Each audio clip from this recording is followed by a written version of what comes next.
Vous savez, on ne peut pas faire consommer à toute une nation du vomi. On ne peut pas faire consommer à toute une nation du vomi. Ce qui s'est passé au niveau de la Cour constitutionnelle était un scandale. C'était sale ce qui s'est passé. Très sale. Comment vous C'est une manière arbitraire. Comment voulez-vous aujourd'hui avoir dans cette salle des députés qui ont acheté leur nomination? Des députés qui ont acheté l'honorabilité? Moi, Dos Nombassi, je suis venu avec un objectif bien précis. Défendre le peuple congolais. J'ai un pacte que j'ai signé avec le peuple congolais. Donc je ne peux pas accepter ces aventures-là. Ce pays doit changer, ce pays mérite mieux. Depuis plusieurs années, ils ont fait consommer à la population congolaise des miettes. Et la population congolaise a dit malheureusement amen. Dans ce pays, ils ont fait consommer à la population congolaise des eaux. Et la population congolaise a accepté les eaux. Les choses doivent changer. Nous sommes aujourd'hui avec une intention positive, changer le Congo pour que le Congolais puisse avoir une situation meilleure que celle d'aujourd'hui. Alors encore une fois de plus, nous allons avoir dans ce gouvernement des stagiaires, des personnes qui viennent apprendre au sein du gouvernement. Non. Voilà encore une fois de plus, on donne des miettes à la population congolaise. Ce pays doit changer, cher ami.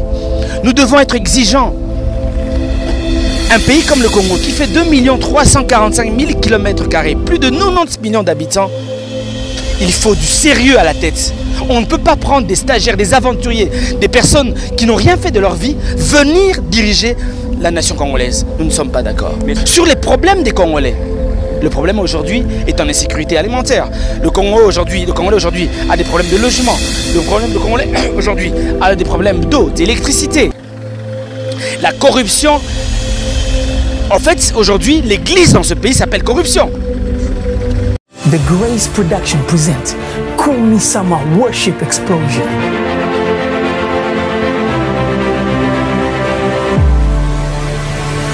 Pour la première fois à Londres, papa, maman, bana, nous avons invité Binoboya et Belé le 19 octobre. Je vous invite tous à venir nombreux célébrer le nom de notre Seigneur Jésus-Christ ensemble avec moi, Maman Blandine. Live in London, Maman Blandine et Koulan Selala with special guests.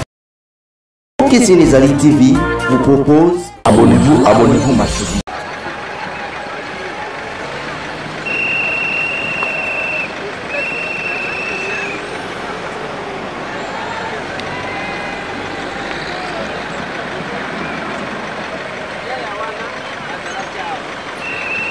Nous sommes à l'intérieur avec l'honorable Ndombassi, c'est avec lui que nous allons essayer un peu de parler sur la journée d'aujourd'hui qui était consacrée au remerciement des députés qui ont été invalidés et puis à féliciter les députés qui ont été validés. Et aussi, nous allons parler sur base du gouvernement qui est présent en République du Congo. Alors, sans plus tarder, je m'en vais à saluer l'honorable Ndombassi. Bonjour. Bonjour.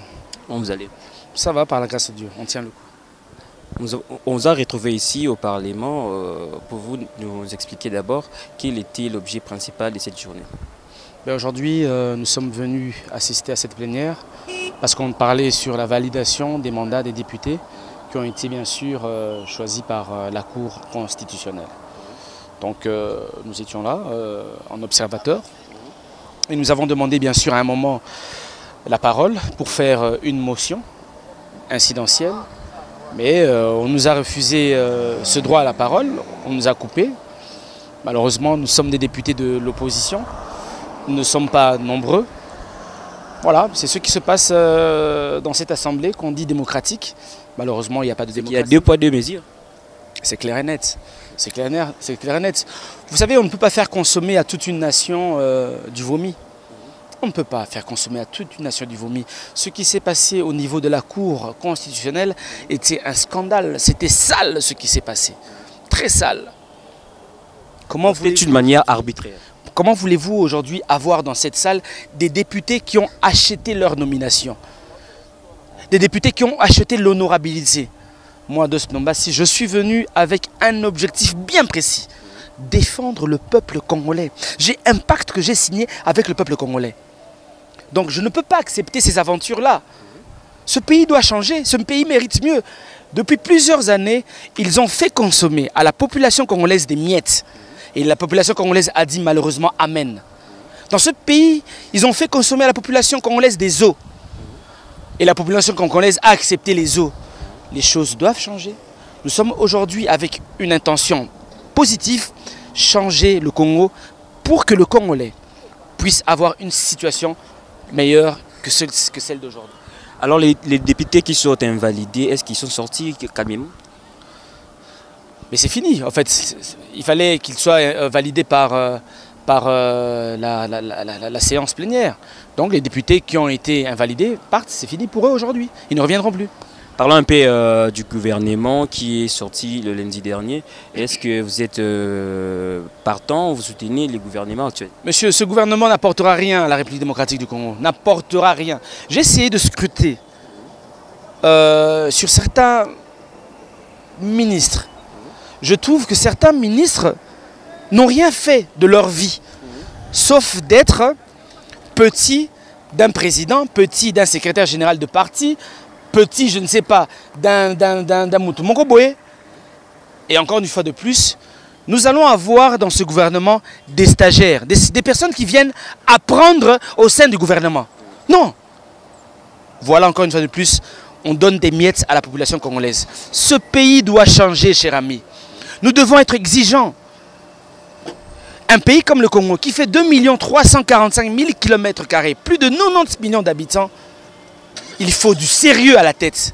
On ne peut pas prendre des stagiaires, des aventuriers, des personnes qui n'ont rien fait de leur vie, venir diriger la nation congolaise. Nous ne sommes pas d'accord. Mais si on remettait les gens qui ont déjà travaillé dans les gouvernements précédents, aujourd'hui vous allez encore parler? Je ne dis pas qu'il faut remettre les personnes qui ont déjà travaillé. Je dis, parmi les personnes qui n'ont jamais travaillé, il y a des personnes qui ont déjà fait des choses dans leur vie. Il y a des gens qui ont géré des entreprises. Il y a des gens qui ont fait de belles choses et qui peuvent bien sûr mériter de ces postes pour réellement gérer la République démocratique du Congo. Cher ami, depuis plusieurs années, ce pays a été géré par des stagiaires, par des personnes qui viennent apprendre. On ne peut pas venir apprendre au sommet de l'État. C'est impossible. Voilà. Donc on doit apporter quelque chose. Il faut un changement, il faut changer notre manière de voir les choses, il faut changer notre manière de faire la politique. Si vous voulez que ce pays change, arrêtons, comment je peux dire, toute cette politique que nous faisons de polémique. Au Congo, malheureusement, la politique que nous faisons, c'est une politique de polémique. Vous allez voir qu'on discute sur les individus, mais on ne parle pas sur le fond, sur les problèmes des Congolais. Le problème aujourd'hui est en insécurité alimentaire. Le Congolais aujourd'hui a des problèmes de logement. Le Congolais aujourd'hui a des problèmes d'eau, d'électricité.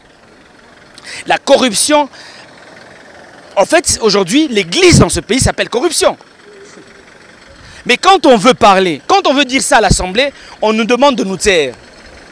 Pourquoi? Parce que nous sommes minoritaires. Et ça s'appelle démocratie. J'aimerais dire au peuple congolais, j'ai vu ce qui s'est passé aujourd'hui. Je ne sais pas si je vais encore revenir, je verrai. Mais je pense que je n'apporterai rien malheureusement à ce mandat. Parce que le FCC est majoritaire et leur intention à eux, c'est bien sûr de faire les choses comme ils l'entendent. Et vous savez très bien que ce FCC a géré ce pays pendant 18 ans. Ils n'ont rien apporté à ce pays que désolation, que meurtre, que insécurité à l'est du pays. Et aujourd'hui, ces personnes gèrent encore cette nation. C'est triste, il n'y a rien de bon. Alors, honorable, qu'est-ce que vous pouvez proposer à ces gouvernements pour que toute chose aille mieux? Je n'ai rien à proposer. Je ne suis pas le président de la République. Mais déjà, s'il fallait faire quelque chose, on ne pouvait pas avoir 65 députés. On ne pouvait pas avoir 65 députés. C'est trop. Dans un pays en pleine crise, avoir 65 personnes et qui viennent encore apprendre au sommet de l'État, vous allez faire quoi? Vous allez faire quoi avec ce genre de personnes? Rien du tout, malheureusement. Rien. Merci beaucoup, c'était là l'honorable Ndombasi. Il a essayé un peu d'expliquer ce qui s'est passé à l'intérieur de l'Assemblée nationale. Et quant à moi, je tiens déjà à remercier toute la grande équipe technique qui m'a tenu compagnie du début de cette émission et puis à la fin de cette émission. Les numéros qui étaient affichés là, c'est pour vous. Contactez-nous pour vos dédicaces, contactez-nous pour vos publicités, contactez-nous pour toutes choses que vous voulez, pour des promotions de vos albums, contactez-nous. D'ici là, portez-vous bien. Au revoir. Merci.